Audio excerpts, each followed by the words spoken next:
Hello dear learners, welcome to my channel study from home with Rachna ma'am.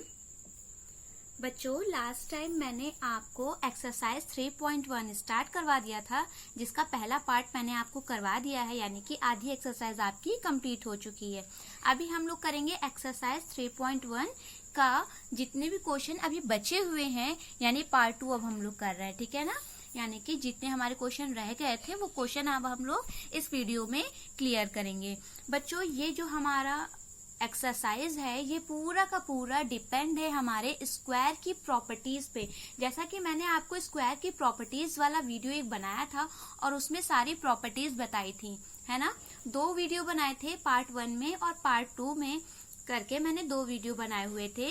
तो आप लोग उस वीडियो को जरूर देख लीजिए। अगर आपने वो वीडियोस देख ली है और अच्छे से समझ ली तो फिर आपके लिए ये एक्सरसाइज तो बहुत ही आसान हो जाएगी, एकदम चुटकी का खेल हो जाएगी, क्योंकि ये एक्सरसाइज आपके लिए समझनी बहुत ही आसान, बल्कि आप कहें कि पूरी एक्सरसाइज आप सिर्फ 5 मिनट्स में है सॉल्व कर सकते हैं। यानी कि आप ये समझ गए कि ये जो एक्सरसाइज है जो हम लोग स्क्वायर पढ़ रहे हैं, ये स्क्वायर पूरा का पूरा इसकी प्रॉपर्टीज पर बेस्ड है, और प्रॉपर्टीज भी इतनी इजी हैं जो कि किसी को भी आसानी से आ जाएगी। और ये जो हम लोग पढ़ते हैं आपको हमेशा पता होना चाहिए, इन सब का यूज हमारी डेली लाइफ में तो होता ही होता है। और जो बच्चे आगे चल के कॉम्पिटिशन की तैयारी करते हैं या किसी एग्जाम की प्रिपरेशन करते हैं तो उसमें भी ये सब बेसिक कॉन्सेप्ट जरूर आता है, ठीक है। ये क्लास 8 है, क्लास 10 तक के मैथ तो सभी को आनी चाहिए अच्छे से, ताकि वो लोग कंपटीशन लेवल की प्रिपरेशन अच्छे से कर सके, है ना। तो अगर हम लोग को प्रॉपर्टीज पता होंगी तो हम लोग के लिए आगे चल के कोई भी प्रॉब्लम नहीं होगी, और बल्कि कोई क्वेश्चन है जो 2 मिनट में सॉल्व किया जा सकता है उसे हम बहुत जल्दी 10 सेकेंड्स के अंदर सॉल्व करते हैं। अगर आपने अभी तक वो वीडियो नहीं देखी है तो ऊपर आई का लिखकर आ रहा होगा, वीडियो के ऊपर देखिए आई लिखकर आ रहा होगा, वहां पर आप क्लिक करिए, आपको वो मिल जाएगी वीडियो, ठीक है।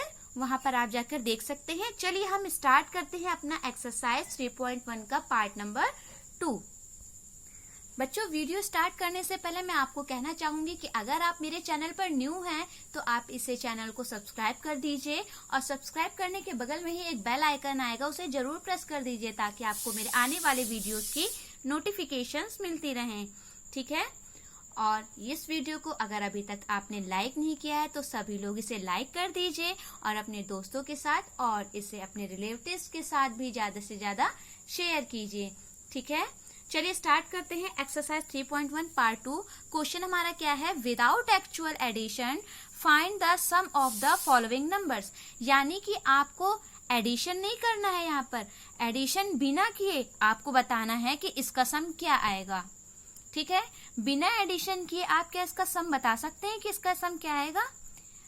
तो हाँ, हम लोग बता सकते हैं, क्योंकि हम लोग ने ये पढ़ा हुआ था प्रॉपर्टीज ऑफ स्क्वायर में कि अगर हमारे पास ऑड नंबर से, यहाँ पर देखिए ये ऑड नंबर से ना 1, 3, 5, 7, और वो भी कैसे ऑड नंबर से, consecutive odd numbers. Consecutive means क्या होता है, जो लाइन से आते हो, ठीक है। 1 के बाद 3 के बाद 5, फिर 7। तो कंसेक्टिव ऑड नंबर्स का स्क्वायर हमारा जो सम होता है वो किसके बराबर होता है, नंबर्स ऑफ ऑड नंबर्स, ठीक है। कि टोटल कितने नंबर हैं, तो यहाँ देखिए 1, 2, 3, 4, टोटल कितने नंबर है, 4 नंबर है ना। तो यानी ये 4 का स्क्वायर हो जाएगा, और आप सभी को पता होगा 4 का स्क्वायर क्या होता है, 4 4 जा 16। यानी हमने बिना ऐड किए तुरंत बता दिया इसका स्क्वायर क्या है, सॉरी इसका एडिशन क्या हो जाएगा, 16। सिमिलरली यहाँ पर देखिए 1 + 3 + 5 + 7 + 9, ये भी हमने जैसे ही देखा, अच्छा ये तो कंसेक्टिव ऑड नंबर्स हैं। तो अगर ये कंसेक्टिव ऑड नंबर्स हैं तो जल्दी से हम लोग ने इसको ऐड कर लिया, काउंट कर लिया कि कितने नंबर्स हैं। तो 1, 2, 3, 4, 5 नंबर्स है, और 5 का स्क्वायर 25, यानी इसका आंसर क्या आएगा, 25 आएगा, है ना। तो ये किसका स्क्वायर था, 5 का स्क्वायर। मैं आपको बता दूं, कई बच्चे इतने कंफ्यूज हो जाते हैं बीच बीच में कि 4 को यहाँ पर 2 से मल्टीप्लाई कर देते हैं, 4 2 जा 8 लिख देते हैं, ठीक है, क्योंकि उनको अभी हैबिट तो है नहीं स्क्वायर की, क्योंकि वो लोग पहली बार अभी पढ़ रहे हैं। तो बच्चों आप लोग याद रखिए, स्क्वायर का मतलब होता है किसी भी नंबर को अब उसी नंबर से मल्टीप्लाई कर दिया जाए, ठीक है। तो यानी कि 4 को 4 से ही मल्टीप्लाई किया जाना चाहिए, तभी वो उसका स्क्वायर होता है। ठीक है, कई बच्चे कंफ्यूज हो जाते हैं तो 4 को 2 से मल्टीप्लाई कर देते हैं, ऐसा मत करिएगा। 4 को 4 से मल्टीप्लाई करना है, यानी 4 4 जा हमारा कितना हुआ 16। तो यहाँ पर 5 का स्क्वायर लिखा है, लेकिन इसका मतलब है कि ये 5 को 2 बार मल्टीप्लाई करना है, यानी 5 into 5। ठीक है, तो 5 5 जा 25। अब यहाँ पर देखिए बिल्कुल भी 2 सेकंड लगेगा सिर्फ बताने में, जल्दी से देखिए 1 2 3 4 5 6 और 6 का स्क्वायर 6 6 जा 36। देखा कितना टाइम लगा, सिर्फ 2 सेकंड लगा, 36। यानी कि ये किसका स्क्वायर था हमारा 6 का। यानी अगर आपको प्रॉपर्टीज पता है तो आप देख रहे हैं कि कितनी जल्दी हम लोग सॉल्व कर सकते हैं। और इसी तरह कितने भी नंबर दे दिए जाएं हम लोग सारे कर लेंगे, है ना। चलिए अब यहाँ पर बताइए इसका क्या होगा। 1 + 3 + 5 + 7 + 9 + 11 एंड +13। ठीक है, यहाँ पे हम लोग क्या कर लेंगे, बिना एडिशन किए हुए हम लोग इसका आंसर बता लेंगे। कैसे, क्योंकि ये कंसेक्टिव ऑड नंबर्स है, फिर इन्हें ऐड कर लेंगे। 1 2 3 4 5 6 7, ये 7 है तो हम लोग तुरंत क्या कर लेंगे 7 का स्क्वायर, 7 7 जा 49। तो ये बहुत ही इजी हुआ कि अगर हमें प्रॉपर्टीज पता है तो हमने बहुत जल्दी से इसका क्या कर लिया, सम कर लिया। ठीक है, चलिए अब देखते हैं हमारा क्वेश्चन नंबर 2 क्या है। मतलब नेक्स्ट क्वेश्चन है हमारा फिल इन द ब्लैंक्स। जैसा कि मैंने आपको पैटर्न वाला वीडियो बनाया था, आप लोग को याद होगा ना पैटर्न वाला वीडियो, तो उस पैटर्न में आपको क्या करना था, कई बार ऐसा होता है कि हम लोग पैटर्न को देखते हैं, उसे ऑब्जर्व करते हैं और अपने आप ही हमें उसका आंसर क्या हो जाता है, पता होने लगता है ना। तो पैटर्न वाला वीडियो मैंने आपको बताया था। तो वैसे ही यहाँ पर भी आपको क्या करना है, ये फिल इन द ब्लैंक्स दिया हुआ है, पहला वाला आपको पहले ही करके दिखाया हुआ है, बाकी आपको करना है। तो हम लोग इसमें क्या करेंगे, ये पैटर्न है एक टाइप का। ठीक है, इसे ऑब्जर्व करेंगे और उसके बाद बाकी सारे करते हैं। चलिए देखिए, वैसे ये भी मैंने आपको प्रॉपर्टीज में बताया था। यहाँ पर देखिए 1 × 3 + 1, ये किसका स्क्वायर होता है, 2 का स्क्वायर होता है। कैसे, मैंने आपको बताया था, कोई भी 2 consecutive odd numbers, consecutive means जो लाइन से आते हो, ठीक है ना, जैसे 1 और 1 के जस्ट बाद 3 आता है ना, ऑड नंबर्स की बात कर रही हूँ, तो 1 1 के जस्ट बाद 3 आता है। तो 2 कंसेक्टिव नंबर्स का अगर, ऑड नंबर्स का अगर हम मल्टीप्लाई करते हैं और उसमें 1 ऐड कर देते हैं, तो हमारा आंसर जो होता है उन कंसेक्टिव नंबर के बीच का जो नंबर होगा उसका स्क्वायर होता है। ठीक है, जैसे यहाँ पर है 1 × 3 + 1 है, तो इसका आंसर हमें मल्टीप्लाई करने की जरूरत नहीं है, सीधे हमने समझ लिया 2 कंसेक्टिव ऑड नंबर्स है, इसके बीच कौन सा नंबर आता है, 2 आता है। 1 और 3 के बीच क्या आता है, 2, तो यानी कि किसका स्क्वायर हो जाएगा, 2 का स्क्वायर। सिमिलरली यहाँ पर देखिए, इतना बड़ा 21 को 23 से मल्टीप्लाई करो, फिर 1 ऐड करो, इतना करने की कोई भी जरूरत नहीं है। आपको ये बात पता है कि 2 कंसेक्टिव नंबर्स को अगर हम मल्टीप्लाई करते हैं और उसमें 1 ऐड करते हैं, तो उनके बीच का जो इवन नंबर होता है उसी का स्क्वायर उसका आंसर होता है। ठीक है, तो चलिए यहाँ पर देखिए 21 × 23 + 1 है, तो यानी 21 और 23 के बीच का कौन सा नंबर होता है, 22, यानी यहाँ पर क्या हो जाएगा हमारा 22 का स्क्वायर।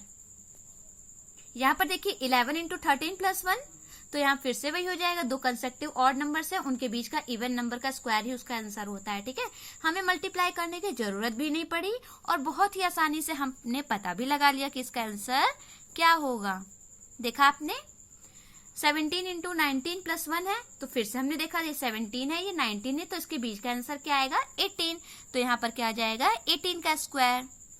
यहाँ पर भी वैसे ही है। ठीक है, 27 × 29 + 1, तो इनके बीच का नंबर क्या हो जाएगा, 28 का स्क्वायर। बच्चों मैं आपको बता देना चाहती हूँ कि आप लोग मेरे साथ जुड़े रहिए हमेशा, क्योंकि मैं आपको हर अल्टरनेट डे पर या फिर रेगुलर डे पर आपको वीडियो प्रोवाइड करवाती हूँ। ये क्लास 8 है, लेकिन ये क्लास 8 के साथ साथ ये सब आपकी क्लास 7th में, क्लास 9th में और आगे हायर क्लासेस में भी यूजफुल है। अगर आपको ये चीजें यहाँ आ जाती हैं तो आगे चलकर आपको कोई भी प्रॉब्लम नहीं होगी। इवन जब आप आगे कंपटीशन की तैयारी करते हैं, आगे चल के तो आप सभी को कंपटीशन देना है ना, या किसी भी फील्ड में जाना है, तो आपको बेसिक मैथ तो आनी चाहिए। तो आप लोग अगर मेरे साथ जुड़े रहेंगे तो मैं एकदम इजी वे में आपको बताऊंगी कि मैथ कैसे सॉल्व करते हैं। ठीक है, तो आप लोग रेगुलर मेरी वीडियो देखिए और मेरे साथ जुड़े रहिए। चलिए देखते हैं हम लोग नेक्स्ट क्वेश्चन हमारा क्या है। Find the square, square find करना है। और ये तो सबसे इजी है क्योंकि मैंने आपको बताया था कि यहाँ देखिए जितने भी बार 1 लिखा होता है और उसका स्क्वायर है तो वहां पर हमें उतनी बार वो नंबर लिखना पड़ता है और उसके बाद उसका डिसेंडिंग ऑर्डर करना पड़ता है। और आप सबने ये इस तरह का क्वेश्चन मैंने आपसे वीडियो में पूछा भी था और बहुत से बच्चों ने बताया था और सभी बच्चों ने सही आंसर मुझे बताया था। तो आज देखिए वही क्वेश्चन हमारे सामने आ गया। यहाँ इसको कैसे सॉल्व करेंगे, 1 1 1 1 का अगर स्क्वायर है, जो बच्चे नए हैं उन्हें मैं फिर से बता देती हूँ कि अगर इस तरह का कोई भी नंबर होता है यानी 1 में, ठीक है ना, यानी 1 1 1 1, ठीक है, इस तरह का अगर स्क्वायर है तो इसका हम स्क्वायर कैसे फाइंड करते हैं, बिना मल्टीप्लाई किए हुए। देखिए यहाँ पे कितने हो गए, 1 1 2 3 4 4 हो गए ना, तो हमारा बीच में क्या आएगा, 4 आएगा। बीच में हमारा क्या आएगा, 4 आएगा। और स्टार्टिंग में क्या आएगा, 1 2 3 4, ठीक है। और 4 के बाद इसे हम डिसेंडिंग ऑर्डर में लिख देंगे, 3 2 1, और यही इसका स्क्वायर हो गया। बताइए, आपको इसको मल्टीप्लाई भी नहीं करना पड़ा और आपने इसका स्क्वायर फाइंड कर लिया। देखा, एक और देखते हैं, यहाँ पर फिर से वही चीज है, यहाँ पर भी इसका स्क्वायर फाइंड करना है। तो अगर हम इसको इससे दोबारा मल्टीप्लाई करेंगे तो सोचिए कितना बड़ा हो जाएगा, बहुत बड़ा हो जाएगा ना। लेकिन अगर आपको करना है तो बहुत इजी वे है, फिर से काउंट करिए, 1 2 3 4 5 6, यहाँ पर 6 है ना, तो हमें कितनी बार लिखना होगा, 1 2 3 4 5 6 तक लिखना होगा। और जैसे ही मिडिल टर्म में हमारा 6 आता है उसके बाद हमें क्या करना होता है, डिसेंडिंग ऑर्डर, यानी 6 के बाद 5 4 3 2 1। कितनी आसानी से हम लोग ने इसका स्क्वायर फाइंड कर लिया। यहाँ पर भी वही करेंगे, 1 2 3 4 5 6 7 8, 8 का 8 टाइम्स 1 है और इसका स्क्वायर हमसे पूछा हुआ है, तो बहुत इजी है। फिर से 1 2 3 4 5 6 7 8, 8 हमारा कहाँ पर आ जाएगा, मिडल में। और इसके बाद हमें क्या करना पड़ेगा, इसका डिसेंडिंग, 8 का डिसेंडिंग, फिर 7 6 5 4 3 2 एंड 1। देखिए ये पूरा हमारा इस पूरे का स्क्वायर ये हो गया। अगर आप ऐसे स्क्वायर निकालने लगते तो फिर बताइए इतने को फिर से इसी नंबर से मल्टीप्लाई करते कितना लंबा हो जाता, बल्कि कम से कम 10 से 15 मिनट का टाइम लगता। और यहाँ पर देखिए चुटकियों में सॉल्व हो गया, सिर्फ 2 से 3 सेकंड के अंदर ही हम लोग ने सॉल्व कर दिया, है ना। ओके, तो अब हम लोग नेक्स्ट क्वेश्चन देखते हैं क्या लिखा है। Observe the pattern and fill in the blanks, यानी यहाँ पर भी आपको वही करना है, पैटर्न को ऑब्जर्व करना है और उसके बाद फिल इन द ब्लैंक्स करना है। स्टार्टिंग के पैटर्न्स आपके लिए दिए गए हैं, पैटर्न को आपको देखना है, समझना है, फिर नेक्स्ट आपको करने हैं। चलिए इसको देखते हैं, समझते हैं, फिर नेक्स्ट करते हैं, ठीक है। पहले हमने देखा यहाँ लिखा है 2 का स्क्वायर, फिर 3 का स्क्वायर, फिर यहाँ पर 6 आ गया, 2 का स्क्वायर, 3 का स्क्वायर, फिर डायरेक्ट 6 आ गया। तो इसका जब स्क्वायर करें और उसको ऐड करें तो आंसर हमारा आ रहा 7 का स्क्वायर, ठीक है। चलिए मान लीजिए, अब अगला देखते हैं। यहाँ देखा 3 का स्क्वायर और 3 के जस्ट बाद 4 आता है, तो चलो 4 का स्क्वायर। लेकिन ये 12 कहाँ से आ गया, 12 का स्क्वायर और इक्वल टू 13 का स्क्वायर।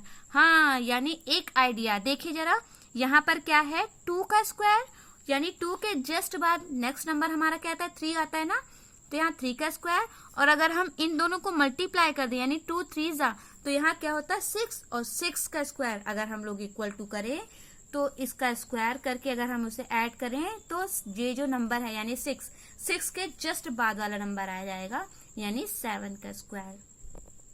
यही पैटर्न आप इसमें भी देख सकते हैं। अगर यहाँ पे स्टार्टिंग में 3 का स्क्वायर है और उसके जस्ट बाद 3 के बाद कौन सा नंबर आता है, 4, तो 4 का स्क्वायर है। और फिर मल्टीप्लाई वाला नंबर यानी 3 4 जा 12, 12 का स्क्वायर है। तो यहाँ पर आंसर क्या आएगा, जो हमारा लास्ट में ये होता है उसी के नेक्स्ट वाला, यानी 12 के जस्ट बाद 13 का स्क्वायर आंसर आ गया, ठीक है। अब यहाँ पर भी देखते हैं, सबसे पहले 1 होता है, ठीक है, 1 के बाद क्या आता है, 2 आता है, ये भी ठीक है, 1 का स्क्वायर 2 का स्क्वायर। यहाँ भी वही किया, देखिए 1 2 जा 2, तो यहाँ 2 का स्क्वायर और 2 के जस्ट बाद 3 आता है, तो आंसर यानी इक्वल टू हमारा किसके आ गया, 3 के स्क्वायर के बराबर। यानी हम लोग पैटर्न को समझ गए कि यहाँ पैटर्न को क्या फॉलो करना है ना। ये यहाँ पर देखिए 4 का स्क्वायर है, 4 के जस्ट बाद 5 आता है, तो आप बताइए मुझे यहाँ पर क्या आएगा, बताइए क्या आएगा। हाँ, जैसे यहाँ पर आप लोग ने किया है, 2 3 जा 6 आया, यहाँ पे क्या किया था, 3 4 जा 12 आया था, यहाँ 1 2 जा 2 आया था, तो यहाँ 4 5 जा क्या आ जाएगा, 20 का स्क्वायर। वेरी गुड, यहाँ क्या आ जाएगा हमारा 20 का स्क्वायर। तो अच्छा अब आप मुझे यहाँ बताइए यहाँ पर क्या आएगा। यहाँ पर देखते हैं, यहाँ 6 का स्क्वायर था तो यहाँ आंसर में आया हमारा 7 का स्क्वायर। यहाँ 12 का स्क्वायर था तो आंसर में हमारा आया 13 का स्क्वायर। यहाँ 2 का स्क्वायर था तो यहाँ आया 3 का स्क्वायर।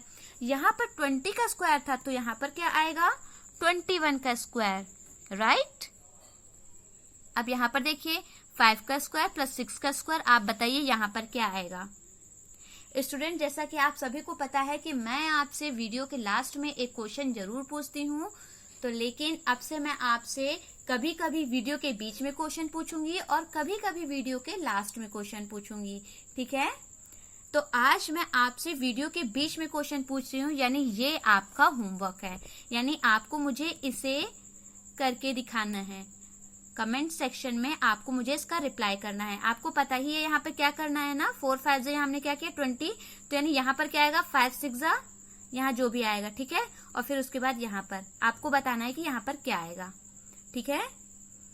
चलिए यही आज का आपका क्वेश्चन है। अब हम लोग अगला क्वेश्चन देखते हैं। हमारा अगला क्वेश्चन क्या है, without calculating the square find the difference of the number. यानी कि आपको स्क्वायर कैलकुलेट नहीं करना है और बिना स्क्वायर कैलकुलेट करे आपको यहाँ पर हमें क्या बताना है, आंसर बताना है। तो आप खुद सोचिए, इतना बड़ा नंबर है 203 और उसका स्क्वायर, फिर 202 उसका स्क्वायर, फिर दोनों को माइनस करें, फिर आंसर लिखें, कितना टाइम लगेगा, बहुत टाइम लगेगा ना। लेकिन अब यहाँ पर तो एक ट्रिक है। तो ट्रिक क्या है, जैसा कि मैंने आपको प्रॉपर्टीज ऑफ स्क्वायर में बताया था, यानी कि ये सारे ही क्वेश्चन प्रॉपर्टीज ऑफ स्क्वायर से रिलेटेड हैं। तो मैंने आपको बताया था अगर दो नंबर्स हैं, दो कंसेक्टिव नंबर्स का स्क्वायर होता है और उनका डिफरेंस होता है, तो उसका आंसर हमेशा क्या आता है, उन दोनों नंबर्स का सम ही उसका आंसर होता है, ठीक है। जैसे मैं आपसे कहूँ, यहाँ मैंने पेंसिल से लिखती हूँ यहाँ पर मैं, जैसे मैं कहूँ ऐसा है कि ये बताइए 14 का स्क्वायर माइनस 13 का स्क्वायर, है ना। आप बताइए इसका आंसर क्या आएगा।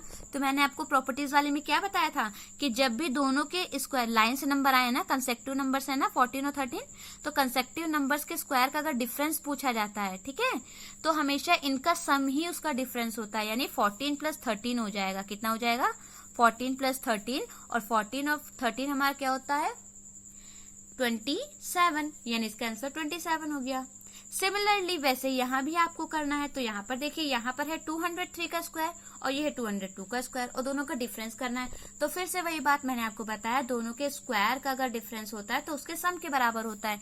यानी किसके बराबर होगा, 203 में हम 202 ऐड कर देंगे, ठीक है। तो ये हमारा कितना आ जाएगा, ये 2 और 3 5, 0 0 ऐड करेंगे 0, और 2 और 2 ऐड करेंगे 4, यानी 405 हो जाएगा।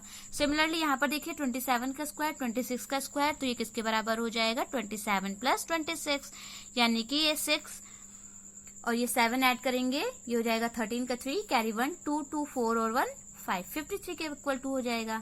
यहाँ पर देखिए दोनों के कंसेक्टिव नंबर्स के स्क्वायर का डिफरेंस पूछा है, तो ये इसके सम के बराबर ही हो जाएगा, यानी 50 प्लस 49, है ना। तो ये क्या हो जाएगा 9 प्लस 0 9 हो जाएगा, 5 9 5 4 9 हो जाएगा, यानी 99। और इन दोनों का भी सेम वही होगा, 401 प्लस 400, है ना। तो ये क्या हो जाएगा 801।